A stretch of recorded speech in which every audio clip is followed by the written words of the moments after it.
কি করছো মা? আমি টমেটো ভরছি ফ্রিজে? হ্যাঁ।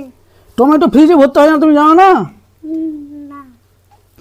ফ্রিজ মানে আমরা ভাবি যে কোনো খাবার রাখলে ঠান্ডা হয়ে থাকবে, নষ্ট হবে না, কিন্তু আসলে তা নয়।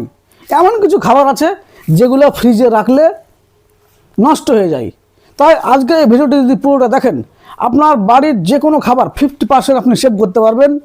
তাই ভিডিওটা স্কিপ না করে দেখতে থাকুন। এক নম্বর যেটা আমরা বড় ভুল করি সেটা হচ্ছে পেঁয়াজ। পেঁয়াজ ফ্রিজে রাখলে ভেতরের আর্দ্রতার কারণে পেঁয়াজ পচে যায়, তার স্বাদ পুরো পাল্টে যায়। 2 নম্বর, এই দেখতে পাচ্ছেন টমেটো।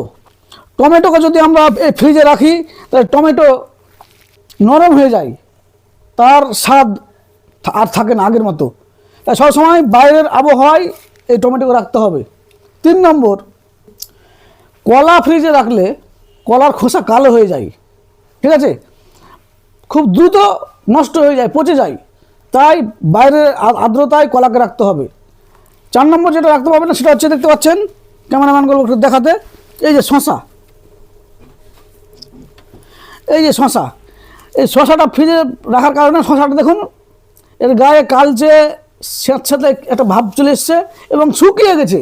মনে হচ্ছে কবে রেখেছি, 2 দিন হলে রেখেছে, কিন্তু একদম শুকিয়ে গেছে ফ্রিজে। এটা দেখানোর জন্য আমি এটা রেখেছিলাম, ঠিক আছে।